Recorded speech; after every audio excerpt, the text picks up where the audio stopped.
Donc ça a été un rajout qu'on a fait, pas facturé, je tiens à le préciser. Voilà. C'est un rajout qu'on a fait parce que systématiquement des autos qui ont tendance à faire de la piste, on fait cette upgrade. Ah, c'est reparti. C'est ouvert là. Tu vois, j'ai vu des voitures sur le circuit. C'est bon, ben, là, je vous le fais en direct, les mecs. On se fait foutre out. No police car. Yeah, it's a push bar, it's the lights. Yeah.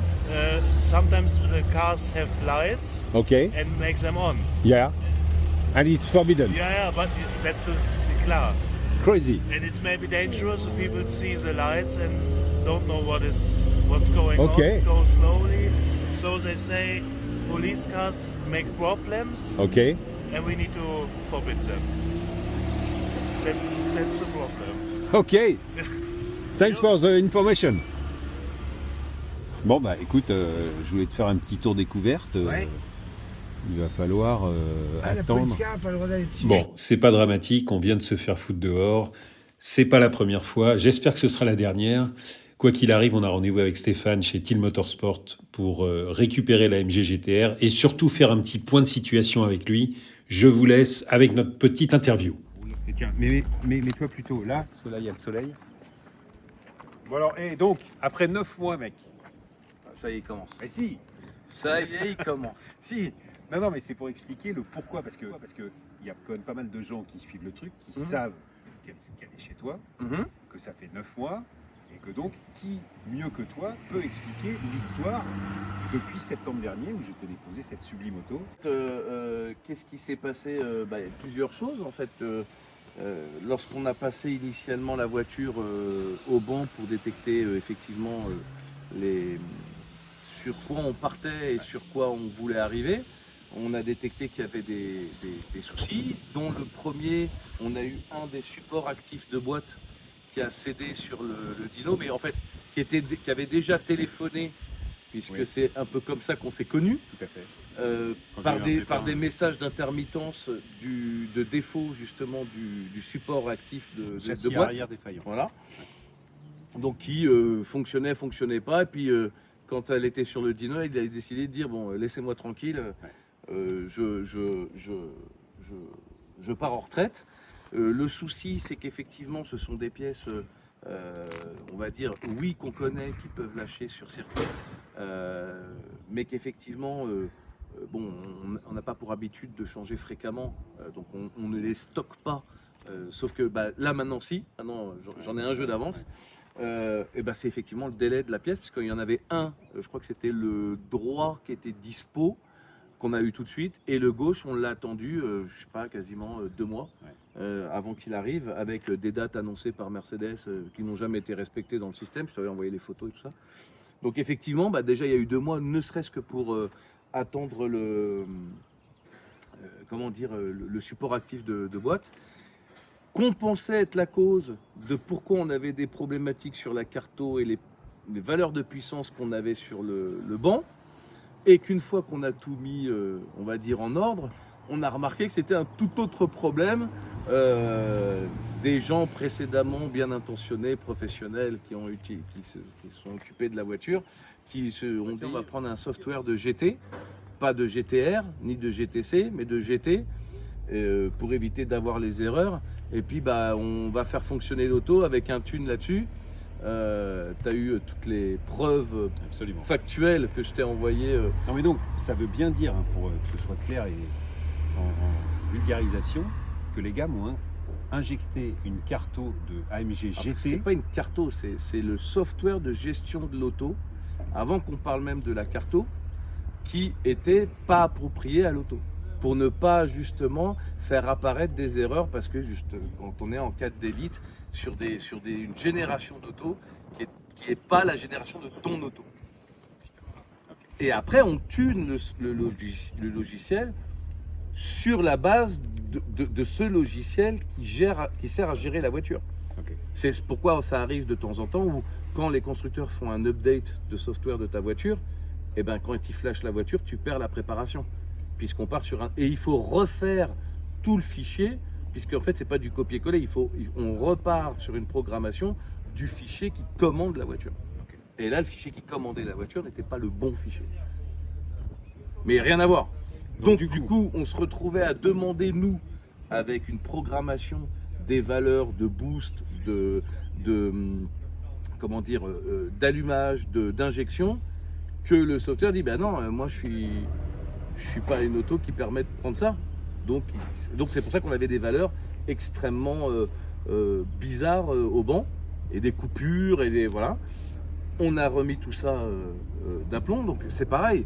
Sur le papier, il a fallu détecter que le logiciel n'était pas le bon. Après, en essayant de comprendre, parce en fait, c'est des erreurs où il n'y a pas de défaut moteur qui apparaît. Puisque justement, ils ont fait ça pour pas avoir de défaut moteur. Okay. Donc, il a fallu chercher, se poser des questions. Pourquoi est-ce qu'on avait une fuite de boost? Est-ce qu'on avait... Donc, tout le process de diagnostic a pris du temps pour trouver ce qui n'allait pas sur l'auto. Voilà. Bon, après rectification, tu as reçu les valeurs. Je pense que là, ça, on est bien. Ouais, après le petit test, je pense que le petit test dynamique là qu'on vient le de faire. Le petit test dynamique oui, pour roder les freins était pas mal. Bon, avec Vincent qui était à l'agonie derrière avec une M5 CS, filme 2 secondes la voiture parce que donc, Stéphane a donné à Vincent les clés de la voiture. Inutile de vous dire que un petit plaisir. Un gros plaisir. Un gros plaisir. Un gros plaisir. On confirme. Et donc voilà, après sur l'auto, on a effectivement changé les supports dynamiques de boîte, on a upgradé le freinage, on a mis notre système de refroidissement pour une utilisation sur circuit, parce que ça c'est un des défauts des Mercedes. Putain, le truc. Refroidissement arrière, Ah oui. carbone, Ouais. qui vont directement sur les étriers. D'accord. Ouais. Attention à la tête. Ouais. Et l'avant. Viens voir ici. L'avant. On récupère l'air du... Parce qu'en fait, ici, tu as le fameux aéro actif. D'accord. Donc, qui crée une dépréciation d'air. Donc, ça accélère l'air ici. Et nous, on vient directement récupérer l'air qui est pulsé, genre comme un entonnoir. Et ensuite, on vient par phénomène d'accélération à l'intérieur, il y a un phénomène de vortex qui vient directement envoyer l'air ici dans l'étrier. Et ici, on a un catch, un volet qui permet justement que l'air vienne se concentrer dans manière. Et ensuite, tu as les heat shields qui sont des heat shields réduits, où en fait on voit le disque. Le disque apparaît en totalité, alors que normalement c'est couvert par un heat shield complet. Le truc un peu En métal. alu léger là. C'est ça. Elle est ouverte.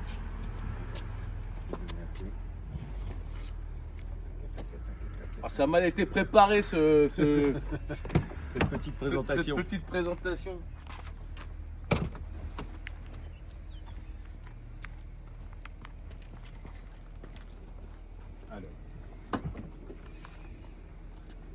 Donc, sur toutes les GTR, quand on est on va dire en utilisation circuit on va dire intensive, soutenu dans des environnements chauds ou dans des ambiances chaudes. Et c'est vrai que c'est un sujet qu'on n'a jamais trop eu au ring.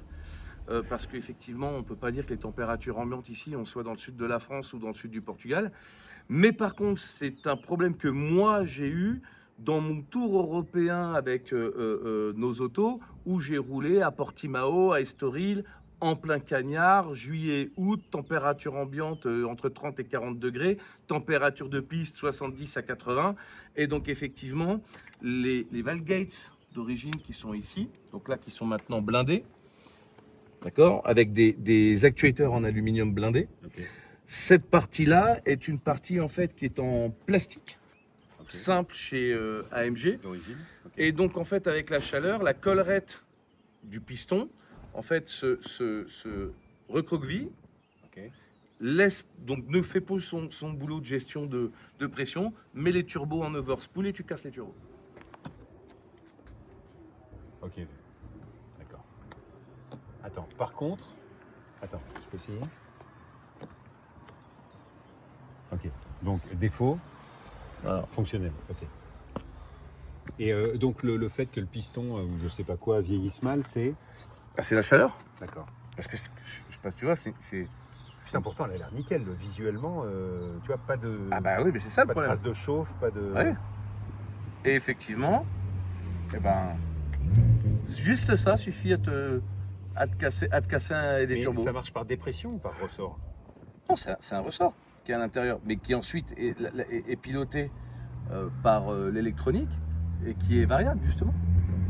Et donc toi, tu changes ça? Je change ça pour des versions blindées. Et après, plus jamais tu as de problème. Voilà. Donc ça a été un rajout qu'on a fait, pas facturé, je tiens à le préciser. Voilà. C'est un rajout qu'on a fait parce que systématiquement des autos qui ont tendance à faire de la piste, on fait cet upgrade et notamment dans le suivi, on va dire, Teal Motorsport. Quand nous, on a détecté sur mes autos le problème, toutes les autos qu'on avait préparées, on les a rappelées, comme une campagne de rappel, on les a rappelées pour faire l'upgrade des Valgates. Okay. À notre frais, sans coût supplémentaire, comme une campagne de rappel constructeur. Et puis après, sur ton auto... Tu m'as pas parlé des échappements. Alors oui, bah, effectivement, on a aussi, avec la jonction de puissance, travaillé sur les downpipes, qui étaient saccagés par les anciens, on va dire, préparateurs de l'auto, puisque bon, on n'y va pas au marteau-piqueur pour enlever la matière, pour... D'accord. Oui. Ah ça, on faisait ça dans les années 80, mais pas dans des autos. Bon, D'accord. bref. Donc, on a effectivement mis des downpipes qui sont nos downpipes en Inconel avec des Race 4 HGS en 200 selles.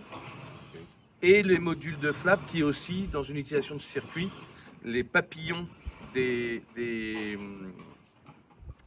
comment dire, des valves d'échappement qui ont tendance à casser, puisqu'en fait les valves sont incorporées à l'échappement et quand ça casse, c'est tout l'échappement qu'il faut changer.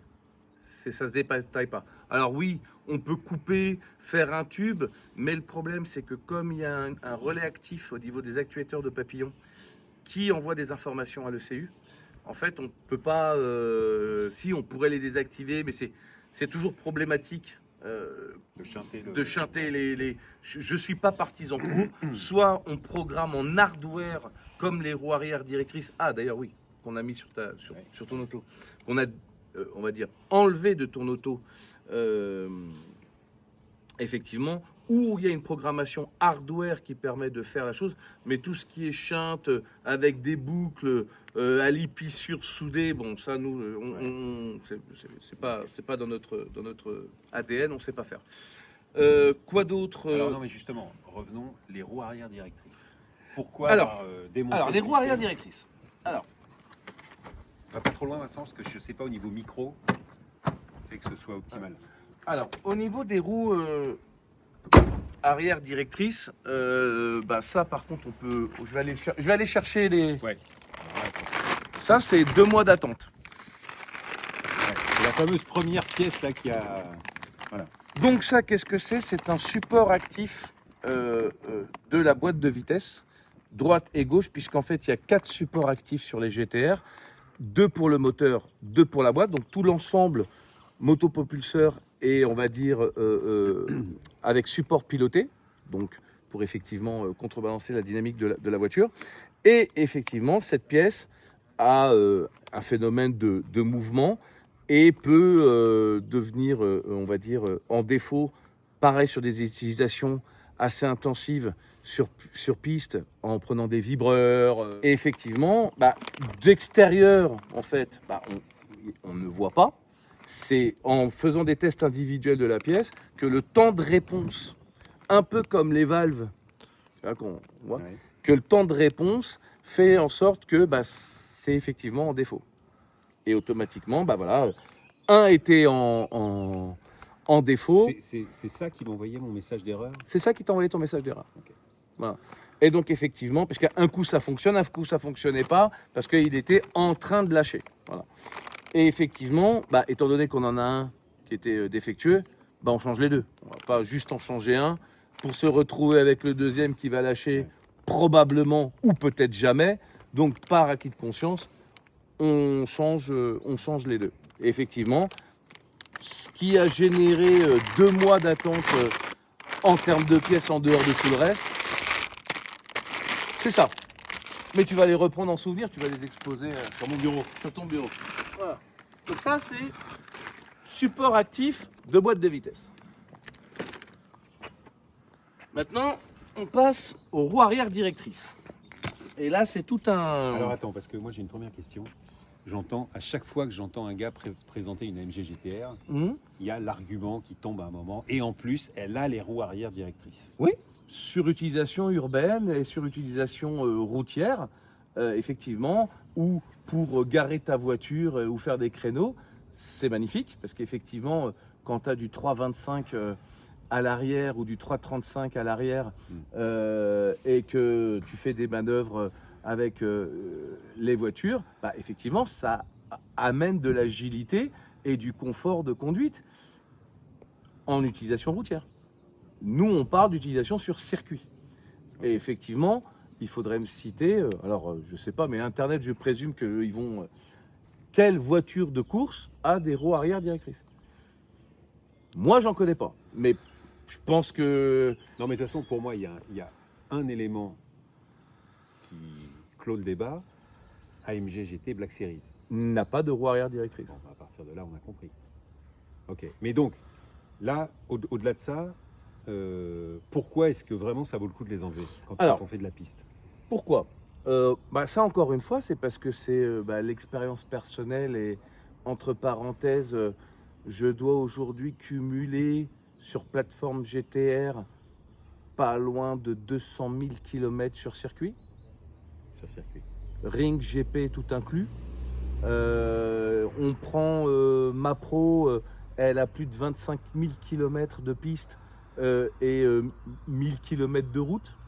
Donc effectivement, on parle de choses qui proviennent de notre expérience de roulage. Et donc, qu'est-ce qui se passe sur les roues arrière directrices de GTR? Non content du fait déjà du poids du Schmilblick. Donc c'est tout un système, c'est un actuateur en fait qui permet de pousser, qui va pousser la roue arrière en fonction de l'amplitude et de l'angle qu'on va donner au volant. Et comme on peut voir, on ne peut pas dire que la biellette qui est côté roue soit vraiment extrêmement dimensionné. On va dire dimensionné au vu du poids de l'auto et du type de montre de pneumatique que ça peut embarquer. On prend mon doigt et on va voir qu'on n'est pas voilà, c'est pas folichon. Qu'est-ce qui se passe? Pourquoi la GTR Black Series n'est pas équipée de ça? C'est qu'effectivement, quand on rajoute du grip avec du Cup 2R, puisque les GTR d'origine sont en Cup 2, elles n'ont jamais été livrées en Cup 2R, même si les GTR Pro ont initialement eu une homologation en Cup 2R. Okay. Ce pourquoi je roule moi en Cup 2R sous TUV, avec ma Pro. Ok. La Pro qui... d'origine a également les roues arrière directrices. Qui d'origine a également les roues arrière directrices, qu'on supprime systématiquement. Et donc, qu'est-ce qui se passe? À force d'utilisation sur circuit, de vibreurs et effectivement de contraintes rajoutées par le grip supplémentaire, cette pièce prend du jeu au niveau ici de l'actuateur, d'accord?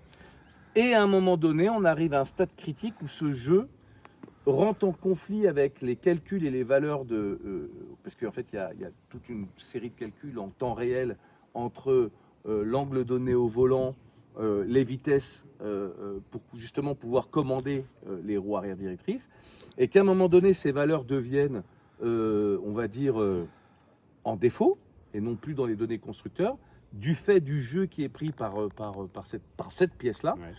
Et effectivement, on se retrouve, comme moi, à 285 km/h au bout de la ligne droite à Estoril, et la voiture qui se transforme en crabe.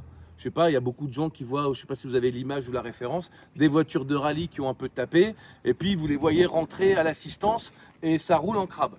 Eh bien, dites-vous que vous avez ça, sans prévenir, à 2,85 au moment où vous touchez les freins. Donc il y a un grand moment de solitude, et effectivement, c'est une problématique qu'on a détectée dès lors qu'on passe les GTR en monte Cup 2R, où dès lors qu'on commence à faire une utilisation soutenue sur circuit, et ben ça, À un moment, ça lâche. à un moment, ça lâche. Et donc, bah, ça peut lâcher quand vous êtes à 50 km/h en ville, comme ça peut lâcher quand vous êtes à plus de 200. Donc, on préfère le chemin. Alors, cette opération est totalement réversible, puisque on n'utilise que des pièces Mercedes, puisque pour changer cette pièce, on utilise des pièces de la banque de Mercedes, puisqu'on utilise les bras de la Black Series. On n'a pas inventé l'eau chaude. On ne fait que reprendre ce que AMG ont effectivement développé dans leur gamme. Après, effectivement, il y a toute la phase où il faut coder la voiture, et effectivement, c'est là où arrive, entre parenthèses, notre expertise d'être en capacité de faire le rétrofit, et c'est tout à fait réversible. C'est-à-dire que demain, Je vends la voiture. tu vends la voiture, tu me dis Stéphane, je veux remettre les roues arrière directrices, on les remet. C'est pas comment dire, une conversion définitive qui est faite. Voilà. Est-ce qu'on a fait le tour? Alors, il y a plein de choses qu'on pourrait parler de l'auto, surtout tout ce que tu n'as pas encore fait. Faut l'essayer, faut l'essayer. Non mais, ok. Alors là déjà, pour une utilisation dynamique sur circuit, on est d'accord qu'on est quand même pas On est mal. très bien. Court mais exhaustif. Qu'est-ce que tu fais de plus pour une GTR, pour quelqu'un qui te dit, allez, putain, je voudrais encore aller la chercher. Alors, tout ce qui va au-delà, c'est vraiment, on va dire, dans le cadre de la recherche de performance, et surtout d'aller, entre parenthèses, grappiller les dernières secondes, Ouais. entre parenthèses, sur un temps. L'auto, déjà de base, est extrêmement performante. Là, tel que c'est là, quelqu'un qui a, on va dire, une habitude de rouler sur circuit, avant de trouver quelque chose qui va t'accrocher, voilà, le package est quand même très... Après, on veut toujours, parce qu'une fois qu'on a pris en main et qu'on s'est habitué, bah, il manque un peu de sauce dans la viande. Voilà. Et c'est là où arrive la deuxième étape de la chose. C'est un peu dans la même chose quand on est dans une caisse GT, et à un moment donné, on a fait le tour, on passe à la caisse de course. Il y a une évolution logique dans la recherche de performance. Sur les GTR, qu'est-ce qu'on fait? Effectivement, on va travailler sur l'aéro.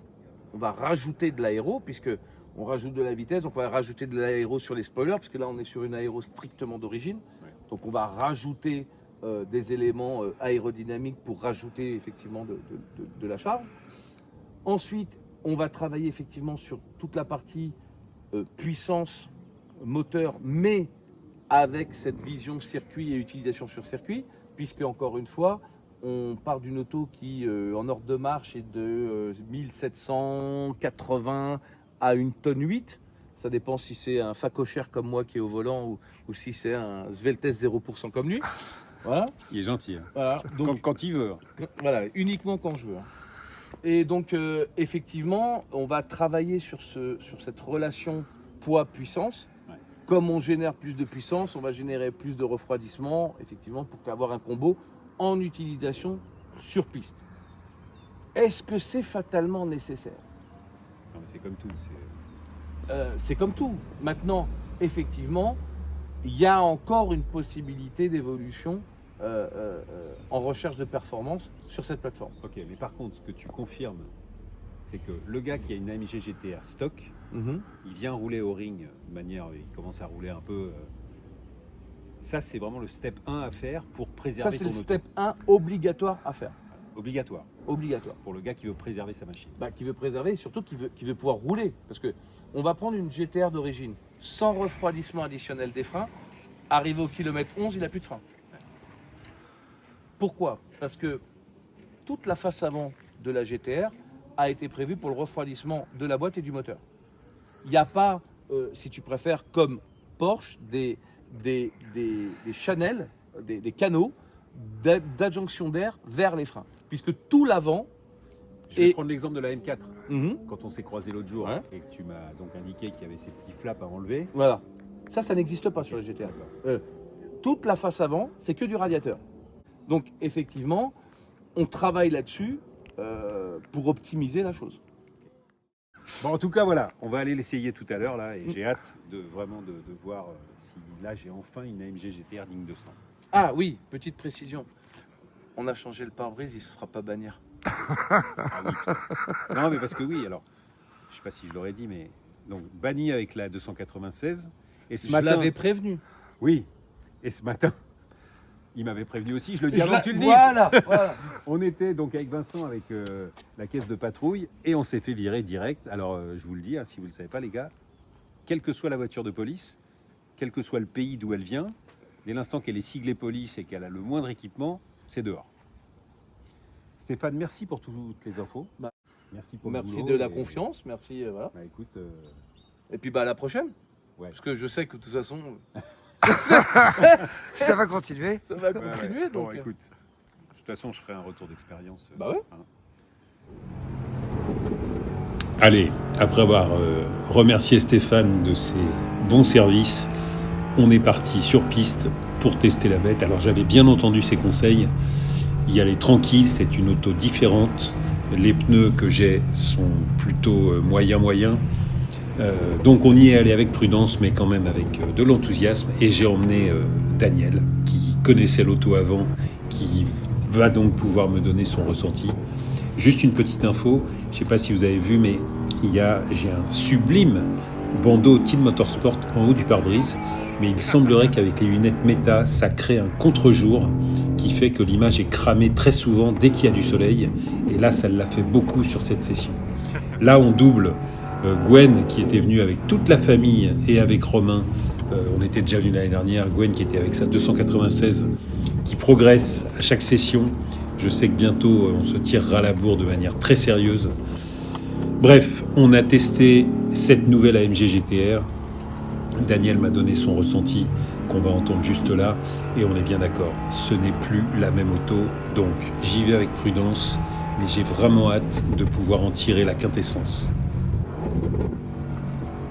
Okay, I see. Now we have another crazy MG. You're okay, it's completely different, no? Oh, it's totally Allez, il faut que je vous montre ces images. On se tirait la bourre avec une M3 qui nous courait après et dans un des virages très rapides du circuit, le gars s'est raté. Tout s'est bien terminé, c'est pour ça que je montre les images. Voilà, c'est grosse frayeur, mais ça n'est pas allé plus loin. Fin de week-end du 1er mai, récupération de la AMG GTR après 9 mois passés en Allemagne. On a fait la belle balade avec la voiture de patrouille et Vincent, le capitaine, qui a accepté de prêter serment pour pouvoir conduire l'auto de France vers l'Allemagne et de l'Allemagne vers la France. On est rentré impeccable. Petit passage obligé pour enlever tous les stigmates du roulage sur la AMG GTR. Elle est plus belle que jamais, prête à repartir. Et d'ailleurs, je suis reparti une semaine après. Je vous poste une petite vidéo du roulage 1er mai couplé au 8 mai dans quelques jours. Je vous dis à très vite. Salut.